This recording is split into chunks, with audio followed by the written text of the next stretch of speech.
TV Fortaleza, a emissora da Casa do Povo.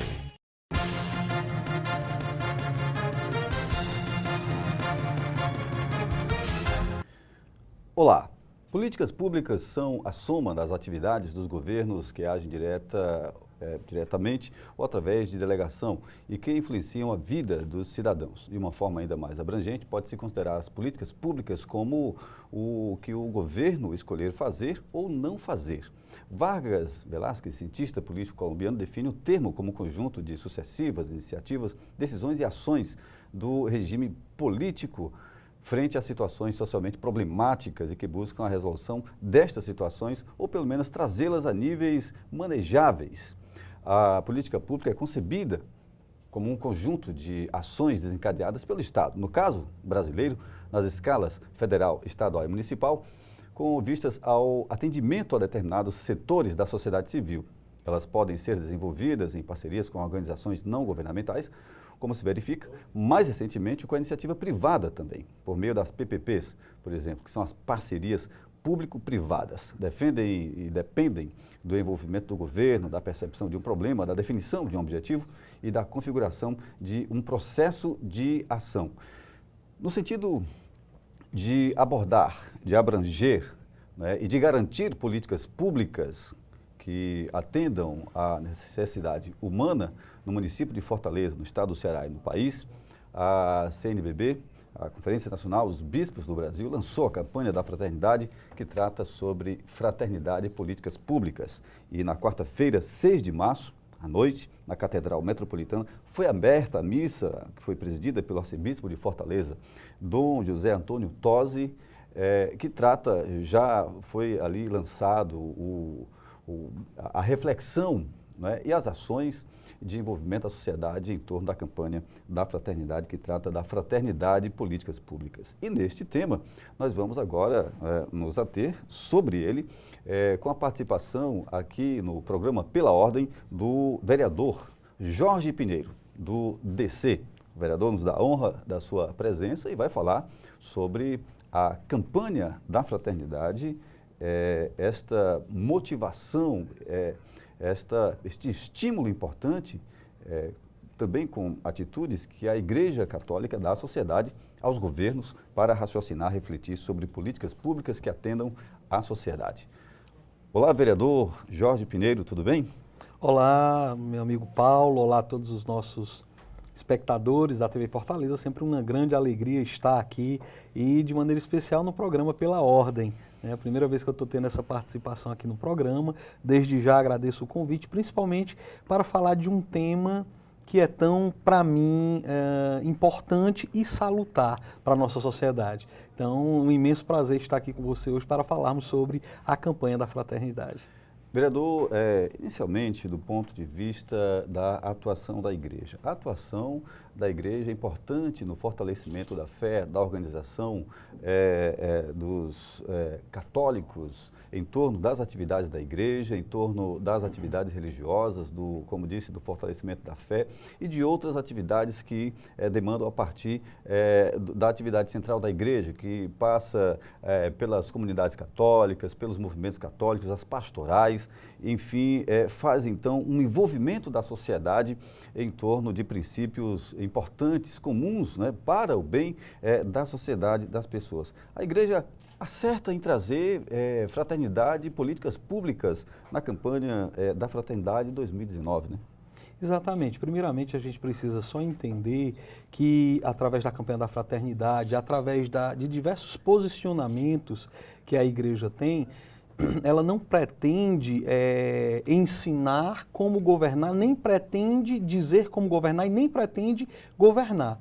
O que ela quer é exatamente lançar princípios sobre os quais toda política pública deve se voltar, deve atender, deve acatar. E aí, isso aí de uma maneira geral, o que nós chamamos de doutrina social da igreja, que são os ensinamentos que a igreja faz acerca do envolvimento do homem na sociedade. Porque a igreja, a missão dela é resgatar o homem, é salvar, é dar seguimento à missão de Jesus, que é exatamente a salvação do homem. E este homem, ele está inserido numa sociedade. Então não há como a igreja apartar, dividir o homem, diz, não, vamos lidar somente com um aspecto espiritual. Este homem é um ser total, é um ser integral. Não tem como dividir a parte espiritual da parte material. Diante disso, este homem, que a igreja se preocupa em formar de maneira integral, ele está inserido na sociedade, ele participa de uma comunidade. Por isso, nós devemos, a igreja, de fato, ela apresenta esses princípios para que o homem possa se orientar na sua condução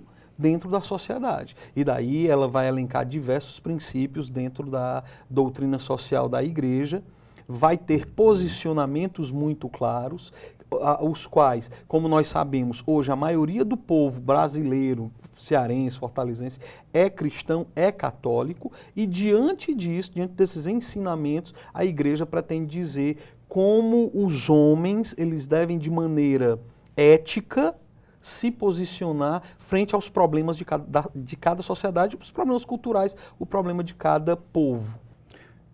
O profeta Isaías diz, numa passagem bíblica, inclusive, que sustenta e é base da escolha do tema da campanha da fraternidade e políticas públicas, diz que serás libertado pelo direito e pela justiça. Então, é muito claro isso que o senhor acabou de falar, que a igreja não pretende governar, mas pretende colocar o debate de maneira muito clara, no sentido de que o bem comum, o bem à sociedade precisa ser feito e já é buscado pela igreja, e as autoridades que não se apartem da orientação do bem, dos exemplos de Isaías, de Jesus Cristo e de outros personagens importantes da Bíblia, né? Desde o Papa Pio XII, todos os romano-pontífices, né, todos os papas, eles nos falam da política como uma forma mais excelente, mais elevada de caridade social. Né? Sempre com esse intuito de servir ao bem comum, não aos próprios interesses, mas nós devemos, enquanto políticos, sempre colocar o bem comum acima dos próprios interesses. Então, isso é próprio da política. E aí, dentro disso, vão surgindo esses princípios e essas orientações e esse diálogo que a igreja quer travar com a sociedade de hoje, com os políticos de hoje, com o homem contemporâneo, com essa realidade. Diante de todos esses problemas, a igreja não pode simplesmente ficar à parte disso. Ela quer não somente falar, né, mas ela quer dar esse subsídio, essas orientações. É por isso que a cada ano a campanha da fraternidade é lançada, traz temas que são afeitos à sociedade, a políticas públicas. Por que a campanha da fraternidade? Primeiramente, a fraternidade é esta forma de nós nos lembrarmos de que todos nós somos irmãos, todos nós somos filhos do mesmo Pai, e aí, segundo a nossa fé também, da mesma Mãe, Nossa Senhora. Então, nós somos irmãos, nós devemos nos responsabilizar uns pelos outros. E daí, hoje, nesse tempo, a campanha da fraternidade, que é lançada no período da quaresma, e é importante que se diga por que a quaresma, né? A campanha da fraternidade, segundo o nosso arcebispo, D. José Antônio, não substitui o período quaresmal, não substitui os exercícios quaresmais, a preparação que nós fazemos para o tempo pascal, mas ele é como que um transbordamento, aquilo que nós somos chamados a viver hoje, através de uma vivência mais intensa, da oração, do jejum e da esmola, que todo católico é chamado neste período de quaresma a intensificar. Essa nossa ação, onde nós nos voltamos mais para Deus e para o próximo, ela deve transbordar através da campanha da fraternidade. E aí, com as políticas públicas, nós devemos pensar, nós devemos saber que mesmo aqueles que não são eleitos devem ter uma preocupação, não simplesmente em criticar, que esse é um grande problema hoje que se tem. Todo mundo critica os políticos, não sem razão, infelizmente. Muitos políticos nos dão razão ao povo para falar mal da classe, mas mais do que isso, nós devemos rezar e também apresentar ideias, sugestões de políticas públicas, de realidades que nós possamos trabalhar na saúde, na educação, mobilidade urbana, segurança, etc., que nós devemos aplicar em nossa cidade, ou estado, ou mesmo no país, né, a nível federal. Nós vamos ver agora uma reportagem sobre o lançamento da campanha da fraternidade feita pela repórter Joana Frota. Nós voltaremos em seguida a conversar com o vereador Jorge Pinheiro, do DC. Um caminho de conversão quaresmal, uma caminhada comunitária, pessoal e social é ofertada todos os anos pela Campanha da Fraternidade, cujo tema este ano é Fraternidade e Políticas Públicas. Serás libertado pelo direito e pela justiça. A ideia é fortalecer a dimensão social da fé. O tema da campanha da fraternidade deste ano impacta diretamente na vida dos brasileiros. É um convite para uma maior participação das pessoas na elaboração e implementação de políticas públicas. A população precisa se apoderar desse tema que é tão fundamental. Então, ganhar as calçadas, ganhar as igrejas, ganhar os movimentos sociais, e a igreja tem esse papel fundamental nesse processo. Em segundo lugar, entender por que o pobre, por que as pessoas que moram em periferias, por que o imigrante, eles estão saindo do orçamento público. E nesse momento é compreender até para poder fazer um movimento maior, não é? Do ponto de vista social, para ajudar o próprio Estado. Dom José Antônio Aparecido Tosi, arcebispo de Fortaleza, lançou o evento oficialmente para a imprensa e autoridades da igreja. A campanha da fraternidade do conhecimento de todos, é um momento em que a igreja, vivendo um caminho quaresmal, que é caminho de renovação de vida, refundação da própria fé cristã e das suas consequências. A campanha segue até o domingo de Ramos, 14 de abril. O vereador Jorge Pinheiro, do DC, prestigiou e destacou a importância do evento. É importantíssimo nós hoje, enquanto Câmara de Vereadores, enquanto aqui outros políticos que se encontram, estabelecermos esse vínculo maior com a igreja para que nós possamos elaborar políticas públicas que garantam, de fato, conforme os valores do Evangelho e a doutrina social da igreja, direito a todos. O direito à vida contra o aborto, o direito a uma saúde que todos tenham acesso, o direito a uma educação boa, de qualidade, sem ideologia de gênero, mobilidade urbana, segurança e uma série de outras políticas públicas que nós pretendemos elaborar em vista de melhorar a vida do brasileiro. Muito bem, você viu aí como aconteceu na manhã da quinta-feira o lançamento da campanha da fraternidade aqui no município de Fortaleza, com Dom José Antônio Tosi, e toda a igreja, fiéis, a imprensa, dando uma importância que, na verdade, compatível com a importância que a campanha da fraternidade merece e precisa ter no seio dos católicos e da sociedade de modo geral. E a igreja toca numa questão muito importante, estimula a reflexão sobre a fraternidade e políticas públicas quando nós observamos que o país tem um produto interno bruto considerável, né, riquezas, tem uma arrecadação com impostos que supera a casa dos trilhões de reais. E é preciso que, ao analisar, ouvir e se sensibilizar com o que estimula a campanha da fraternidade, os homens públicos, de modo geral, possam, então, trabalhar um orçamento que faça uma convergência ao que diz a campanha, né? É muito interessante a gente entender que a campanha da fraternidade ela não vem já com os encaminhamentos feitos. A finalidade é exatamente discutir, né? Então haverão alguns encontros ao longo deste período, principalmente quaresmal, onde se vai discutir não somente lá na arquidiocese, mas de maneira especial também em algumas paróquias que são estimuladas a fazer esse debate, exatamente para pensar em formas de políticas públicas. Mais uma vez eu repito, não somente em criticar, não somente em apresentar problemas, mas de apresentar soluções. De problema a gente já está cheio. A gente já está cheio de problema de dizer que isso está errado, que isso aqui não presta, que precisa melhorar. Pronto, agora como melhorar, São como as melhorar próprias a educação. políticas públicas na sua elaboração, é a sensibilização do governo, né, a regulamentação para que elas aconteçam e a execução destas políticas na prática. E esse é o momento mais importante, que é o alcance lá na ponta, né, ao cidadão, das demandas dos cidadãos e cidadãs. E principalmente isso, né, de saber essas demandas, de haver esse diálogo, porque muitas vezes isso a gente viu muito principalmente no primeiro ano do nosso mandato.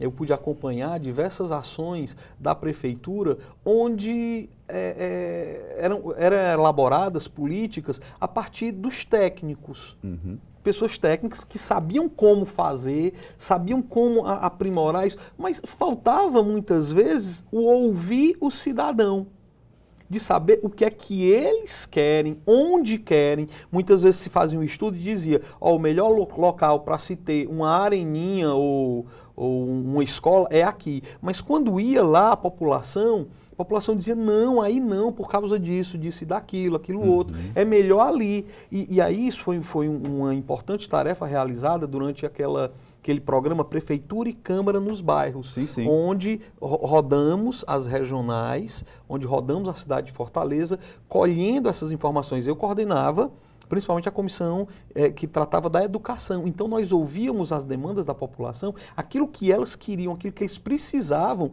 que eles é que sabem.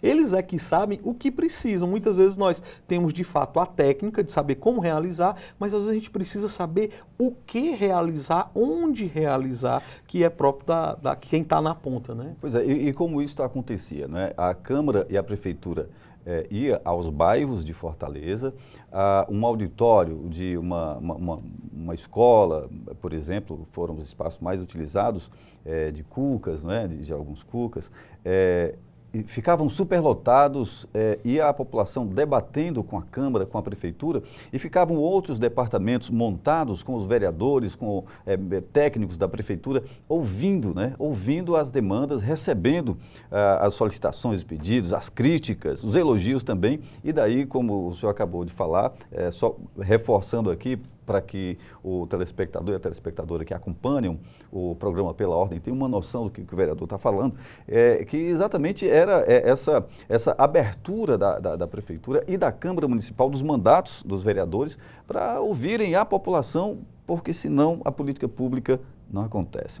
Não acontece como deve. Ela pode até ser bem elaborada, ser bem planejada, estruturada, mas acaba não tendo os frutos que são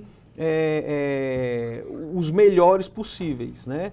O que é melhor é nós ouvirmos a população. Foi isso que aconteceu, como você bem descreveu agora. Nós ouvíamos a população e víamos o que eles queriam e a possibilidade de implementar o que era pretendido, o que era demandado, e o local, o tempo, etc. Hoje, com a campanha da fraternidade, o que a igreja pretende é fazer mais ou menos esse debate, onde, por meio dos seus párocos, dos padres, de ONGs, né, que elas possam, de fato, também, junto com a igreja, discutir essas políticas públicas. Política pública, por exemplo, mais uma vez eu repito, de educação. Em vez de você simplesmente apontar o dedo e dizer o que não serve, você também ajudar o poder público a criar, a elaborar essas políticas públicas, a partir dessas sugestões que serão dialogadas. Mais uma vez eu repito, a igreja ainda não tem definido quais são essas políticas públicas. A finalidade da campanha da fraternidade é discutir, debater e daí originar também algumas propostas para o poder público. O senhor trouxe um debate em defesa da vida, o mandato do senhor vereador Jorge Pinheiro, do DC, trouxe um debate importante em defesa da vida, e uma dos subtemas é a defesa da vida, né, pelos direitos humanos, contra qualquer forma de levar o ser humano à morte. Exato. Convergiu, então, com o que o senhor vem trabalhando de maneira muito ampla, né? Exatamente, né? A defesa da vida é o direito fundamental. O primeiro direito é a vida. Por exemplo, para eu lutar para que uma pessoa tenha saúde melhor, tenha uma educação melhor, tenha meios de lazer, entretenimento, saúde, educação, para que eu possa pleitear isso, primeiro tem que pleitear que ela tenha vida. Né? E aí, diante disso, nós vemos uma cultura muito forte de propagação do aborto, a qual nós somos frontalmente contrários. Nós sabemos que no aborto, uma vida pelo menos se perde, mas a outra também é atingida, que no caso é a mulher. Não existe aborto seguro, essa história de aborto seguro é falácia. Não existe aborto seguro em todo e qualquer aborto, mesmo aquele praticado dentro de um hospital, pode acarretar a morte, pode haver perfuração de útero, pode haver esterilidade da mulher e todas as consequências psicológicas à saúde daquela mulher. Nós temos relatos de mulheres que durante anos sofrem de depressão em decorrência do aborto, né? Elas ficam lembrando, a cada ano, elas, meu filhinho teria 5 anos, teria 6 anos, e isso é algo que vai perseguindo. Além disso, nós temos outras lutas relacionadas à questão da vida contra o suicídio, mas a gente pode falar isso mais um pouquinho se der tempo, né? Nós vamos para um rápido intervalo e voltaremos em seguida conversando com o vereador Jorge Pinheiro, do DC, para ele falar um pouco mais aí da defesa da vida, que é uma das bandeiras importantes do seu mandato de vereador da capital do estado do Ceará, Fortaleza. Voltaremos em instante.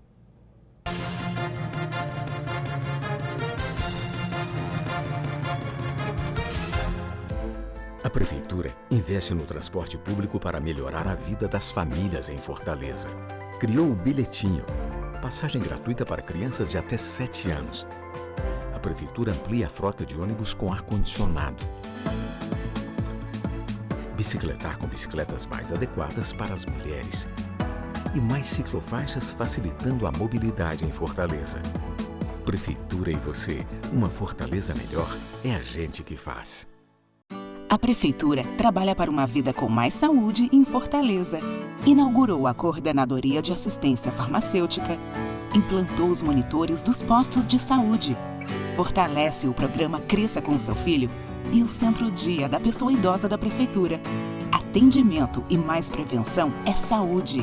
Criou os núcleos de desenvolvimento infantil e inaugurou o Centro Materno Infantil do Conjunto Ceará. Prefeitura e você, uma saúde melhor é a gente que faz.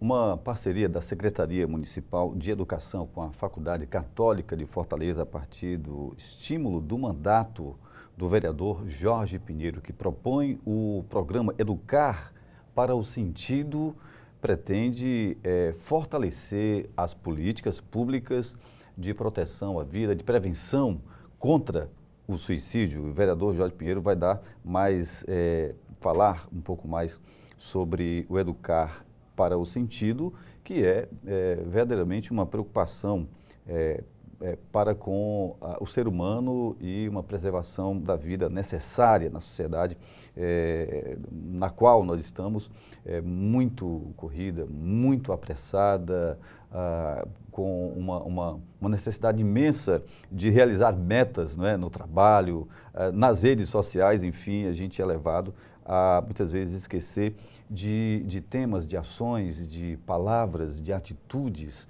e de iniciativas que preservem a vida e que possam dar harmonia espiritual, material às pessoas. E aí, preservar a vida e evitar um dos maiores males, um dos maiores motivos que tem levado à morte no mundo moderno, que é o suicídio.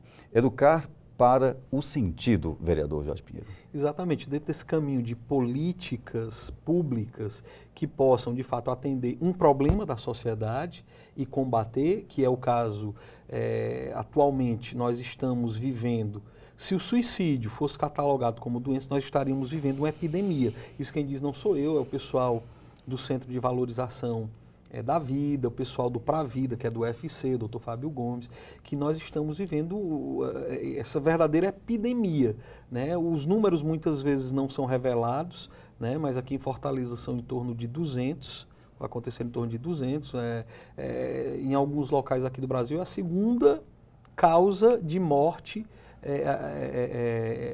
no Brasil. Então, é um dado alarmante. Nós temos pessoas, quem não tem algum conhecido, que ou tentou ou infelizmente conseguiu obter êxito no suicídio. Nós temos conhecidos, nós temos pessoas próximas a nós que aconteceram isso. E pessoas que ricos, pobres, de diversas classes sociais, culturais, né? Então, assim, a gente vê que está atingindo todo mundo. Pois não.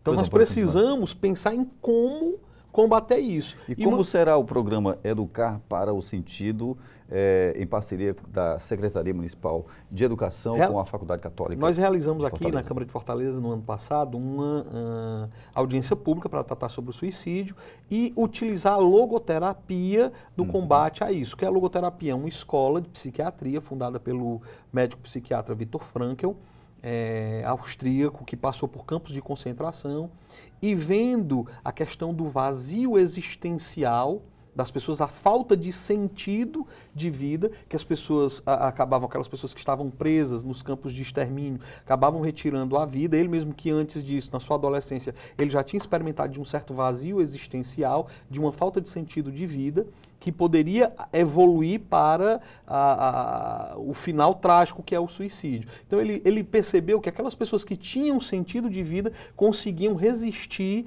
aos campos de concentração. Aí, diante disso, após a saída dele, no pós-guerra, ele implantou escolas de sentido lá em Viena, na Áustria, e conseguiu zerar o suicídio no pós-guerra, que nós sabemos que é algo que acontece, que é terrível. O pós-guerra, ele mata muitas vezes tanta gente quanto durante a guerra, ou até mais, né? Porque são pessoas que são desoladas, perderam casa, pessoas, queridos, entes queridos. Então, diante disso aí, nós sabemos que acontece esse índice de suicídio. E ele, aplicando essas escolas de sentido, conseguiu zerar. Nós apresentamos essa ideia aqui,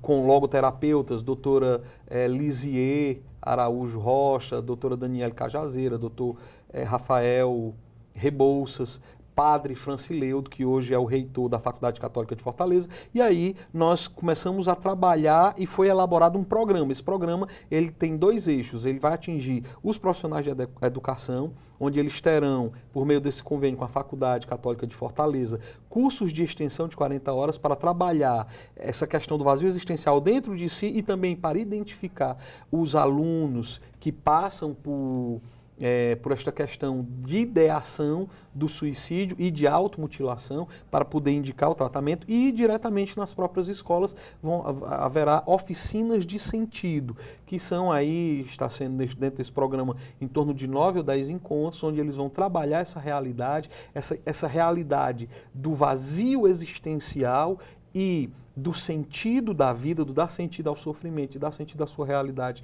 pessoal, e com isso poder prevenir, assim como foi aplicado em Viena, na Áustria, poder ser aplicado aqui em Fortaleza, e assim a gente poder contribuir neste combate ao suicídio, como nós falamos. Além disso... E o escotismo vai nesse sentido também, o envolvimento, a parceria com aqueles que fazem escotismo aqui em Fortaleza? Exato. Além disso, a gente teve o Dia do Escoteiro e tivemos aqui uma reunião com os escoteiros. Nós apresentamos também um programa de indicação, que é o escotismo nas escolas. Nós sabemos que os escoteiros, eles trabalham muito essa dimensão de valores, que são tão necessários na realidade atual, né? A questão de você valorizar a família, a pátria, o serviço ao próximo, o estar sempre alerta e o sempre buscar fazer o bem, né? Então, através disso, nós também queremos combater e incutir os valores, combater o egoísmo, combater o individualismo e poder incutir valores também nos nossos adolescentes. E além disso, nós também tivemos uma reunião com o pessoal do ProAdere, que é um programa da UFC,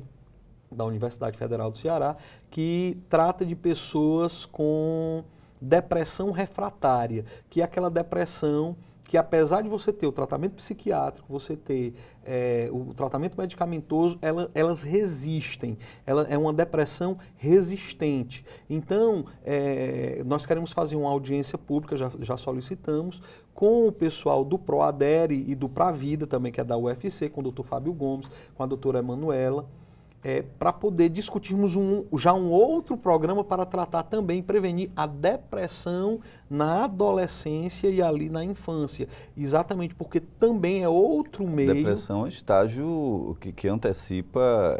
um possível suicídio. Possível suicídio. Né? Exatamente. Então nós queremos, através principalmente dessas 3 ações e de outras mais que nós estamos trabalhando, de lidar e de ir ali na adolescência, nas crianças, Muito para que estas pessoas vereador. possam ser transformadoras da sociedade. Muito importante. Nós estamos conversando com o vereador Jorge Pinheiro, do DC, estamos falando sobre a campanha da fraternidade, que traz como tema fraternidade e políticas públicas, e aí o vereador discorreu sobre a importância, tanto com relação a princípios, né, como a própria execução das políticas públicas, a partir da sensibilidade das autoridades, daqueles que estão à frente dos órgãos governamentais, e tratou da importância do estímulo da Igreja Católica, que, segundo o vereador Jorge Pinheiro, e é muito certo isto, e também,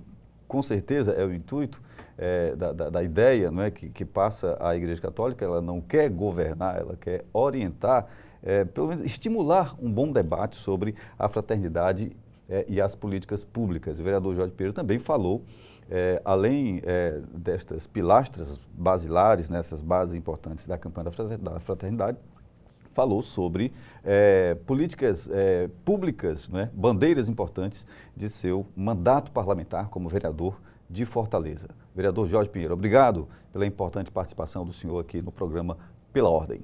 Eu que agradeço, espero poder voltar de outras vezes, meu amigo Paulo, para poder discutirmos e debatermos mais, tanto de projetos, né, que nós temos apresentado, de leis que já foram sancionadas, como também de aprofundarmos sempre a discussão de propostas, de soluções para melhorar a nossa sociedade, ou seja, de políticas públicas que possam combater um problema hoje da sociedade, para que nós possamos contribuir, que esse é o principal objetivo do nosso mandato, contribuir na transformação de Fortaleza na cidade da paz. Vereador Jorge Pinheiro, até a próxima oportunidade. Até a próxima. Voltamos em instantes.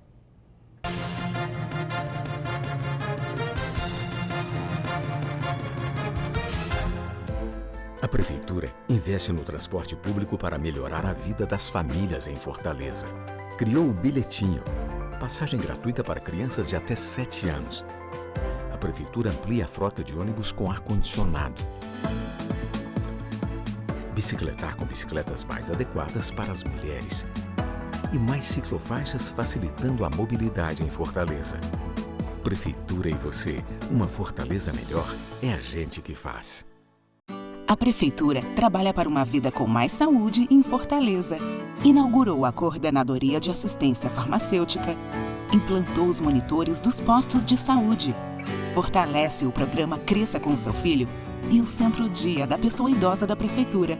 Atendimento e mais prevenção é saúde. Criou os núcleos de desenvolvimento infantil e inaugurou o Centro Materno Infantil do Conjunto Ceará. Prefeitura e você, uma saúde melhor é a gente que faz.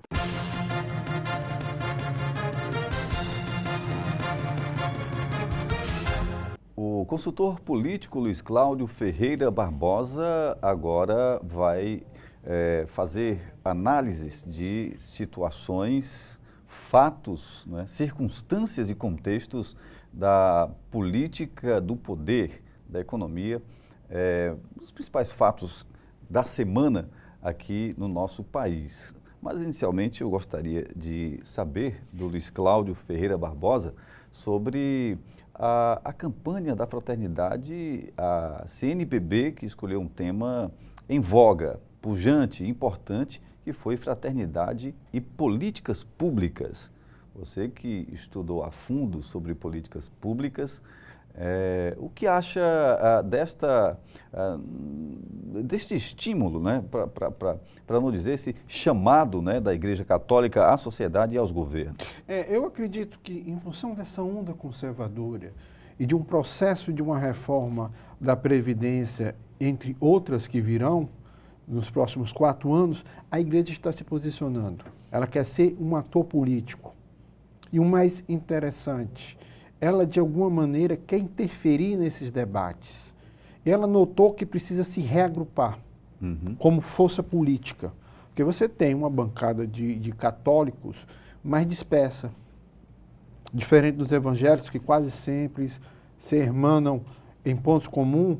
A bancada católica, em boa parte, ela se divide entre conservadores e progressistas.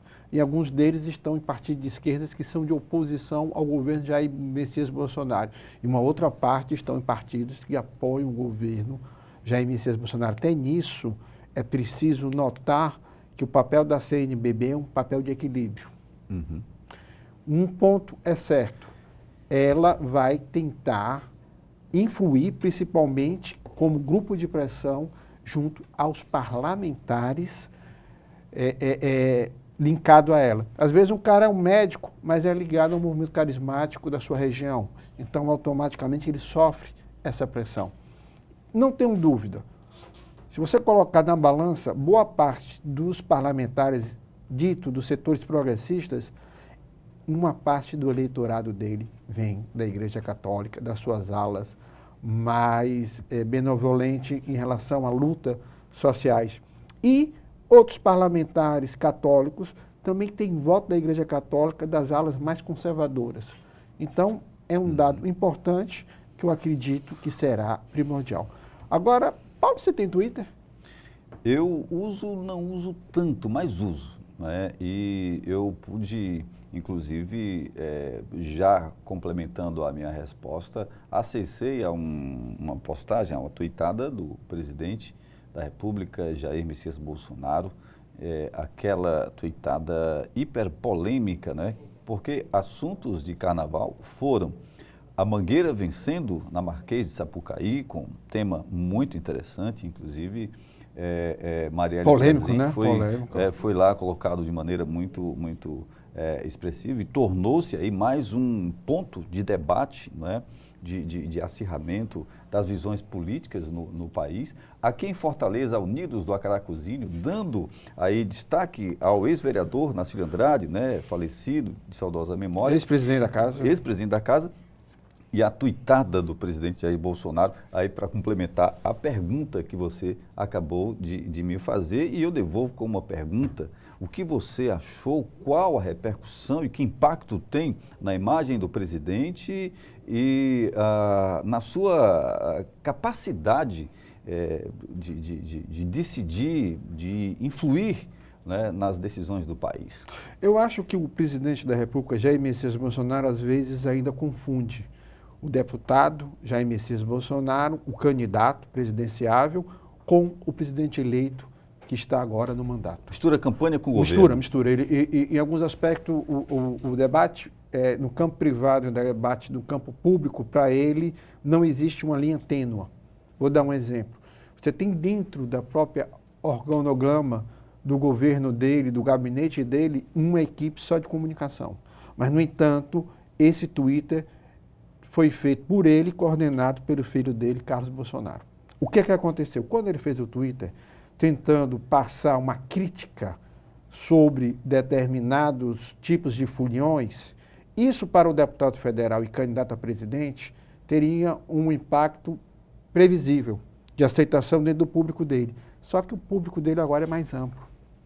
Ele é um presidente da República. Então, tanto que nas primeiras 12 horas, as repercussões, em sua grande maioria, foram negativas, até mesmo entre setores que o apoiam. Inclusive fora do país. Fora do país, mas principalmente os que seguem ele, até entre esses, há aqueles que não acharam que condizia com a figura do presidente. Outra coisa também que me chamou a atenção, os militares, o vice-presidente, estão chateados, estão atônicos, porque em plena véspera de começar uma batalha pela reforma da Previdência, como também, futuramente também, sobre a questão da discussão do projeto anticrime e anticorrupção do ministro Sérgio Moro, eles acham que o presidente perde muito tempo em debates estéreos. E isso cobra um preço muito alto. Então, na minha avaliação, em pouco tempo, eu acredito que o presidente deverá cair na real de que determinados posicionamentos não cabe mais. E cada vez mais, principalmente o grupo dos militares dentro do governo dele, tentarão saciar esse tipo de comentário que, na minha avaliação, só cria zonas de atrito. Ele não, literalmente, engrandece em nenhum nível o debate hoje sobre carnaval ou políticas públicas. Não favorece ao ato de governar. Para você ter uma ideia, o mesmo, na véspera do carnaval, lançou uma medida provisória na qual, literalmente, deixa os sindicatos de mão vazia ou numa situação muito difícil. Você quer falar um pouco sobre isso? Pois é.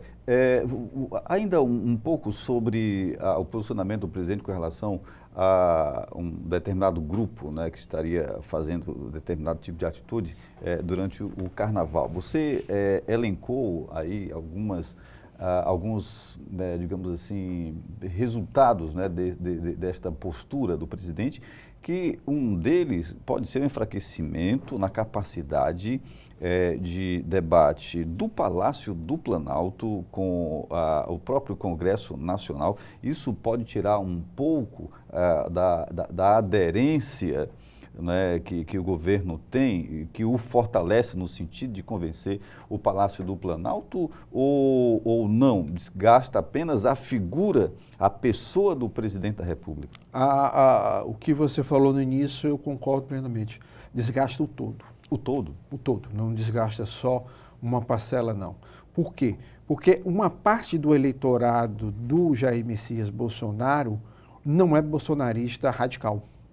É o que eu chamo bolsonaristas moderados. São aqueles que, de alguma maneira, votaram nele, ou porque são antipetistas, ou são antipetistas e antitucanos, ou estavam cansados desse modelo de poder dividido entre MDB, PSDB e PT e outros partidos que gravitavam em torno. E quiseram que se abstiveram na votação, votaram em branco ou nulo, mas que, esperando aquele que fosse eleito, que faça um bom governo, e que, de repente, esses aí sabem que, de repente, o voo pode estar passando por uma turbulência, mas torcem para que tudo dê certo e, de repente, se deparam com uma situação polêmica no meio. Mas o mais interessante é que ele dá munição para a oposição fazer a autocrítica ou fazer a crítica negativa para um debate propositivo. Em que sentido?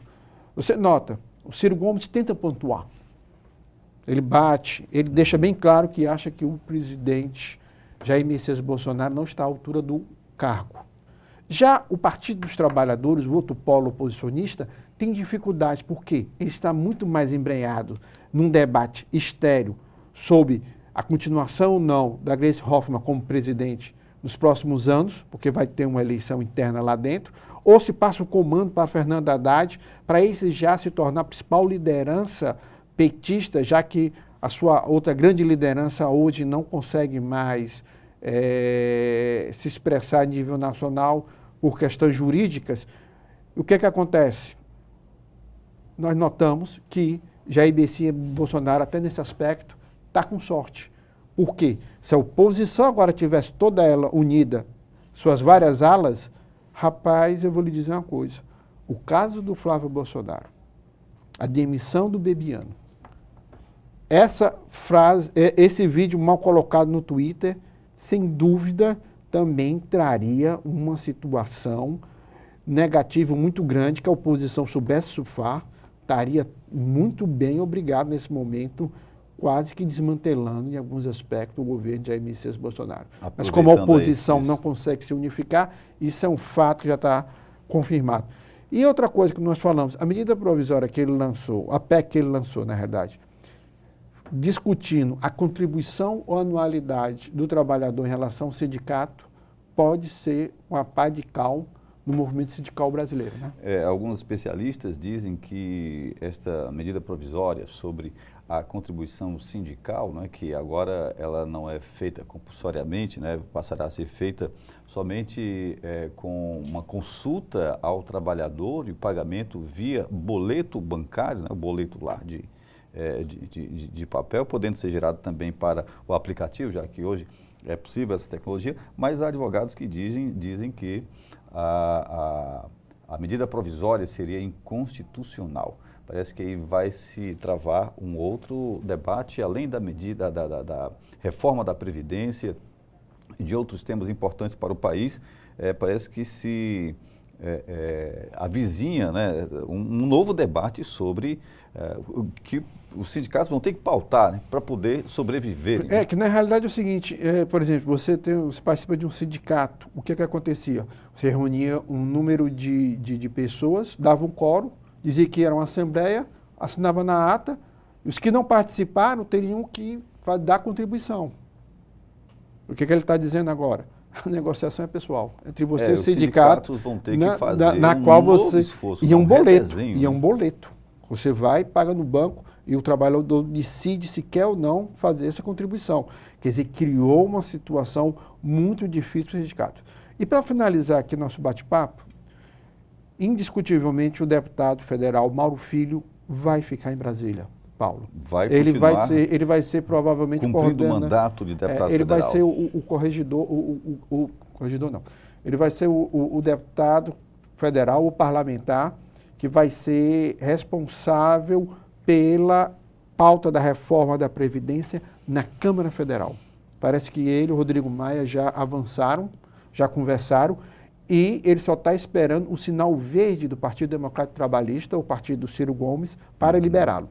Mas é uma coisa muito interessante, porque o Mauro Filho, no final do ano passado, tinha sido declarado como quem iria para a Secretaria do Planejamento. Sim. Ele não voltará.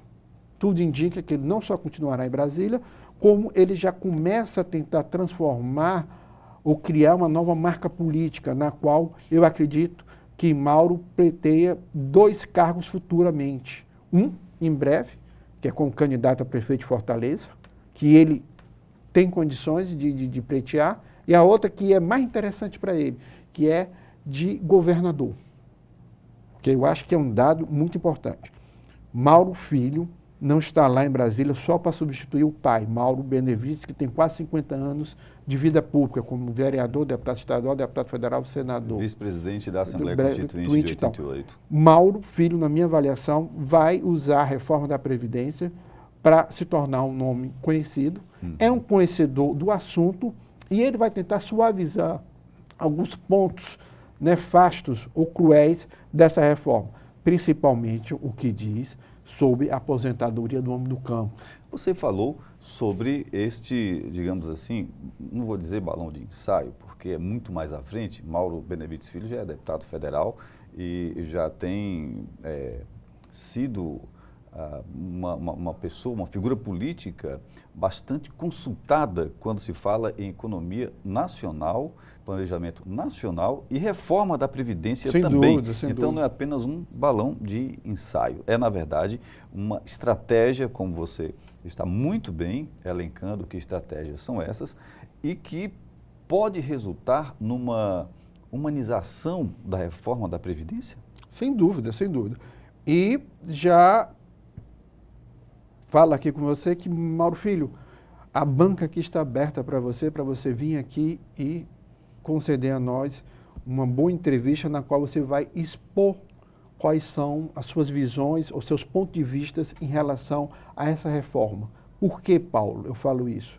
Porque eu acho que hoje na bancada cearense e entre os técnicos do governo estadual, acho que não tem ninguém tão capacitado como ele, a não ser o nosso também querido atual secretário de Planejamento, professor Ataliba, que também seria uma pessoa muito interessante para vir aqui. Que é do IPS, do Estado, tem feito um trabalho formidável. E sem dúvida, é um cara que tem, ambos que eu falei aí, que são pessoas que têm capacidade de literalmente nos colocar a par de um debate, Paulo, que cada vez mais se torna uma areia movediça, né? Porque o próprio governo e o presidente Jair Messias Bolsonaro não tem tanta firmeza na defesa das suas próprias propostas. Porque reforma da Previdência, se não é uma espinha dorsal da economia, faz parte de um conjunto de vértebras fundamentais para esta espinha dorsal da economia. Sem dúvida, sem dúvida. Paulo, e eu acho que acredito que hoje que o telespectador da TV Fortaleza e da TV Assembleia, eu acho que teve uma grata surpresa, né? Eu acho que o debate nos primeiros 2 blocos sobre o CNBB, eu acho que foi muito bom. Muito bom. Muito bom. E será, talvez, essas mudanças pontuais que o programa Pela Ordem terá, que são essas participações de vereadores, futuramente deputados estaduais, que serão indicados para ver esse programa através da coordenação da TV Assembleia. E, com certeza, 2019, o Pela Ordem será um programa bem mais rico em debate, né, Paulo? Muito dinâmico e compromissado com uma boa opinião pública, com a boa opinião pública, no sentido de garantir que esta opinião pública seja muito bem informada, muito bem orientada, para que possa, então, cada cidadão e cidadã tê-la de maneira sensata a colaborar com uma boa formação social.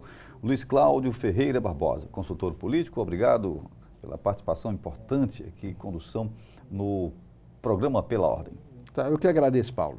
Obrigado a você também, telespectador, telespectadora, pela honrosa audiência, você, telespectador e telespectadora da TV Fortaleza e também da TV Assembleia.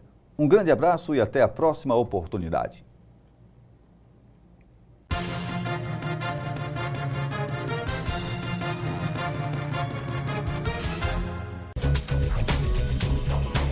TV Fortaleza, a emissora da Casa do Povo.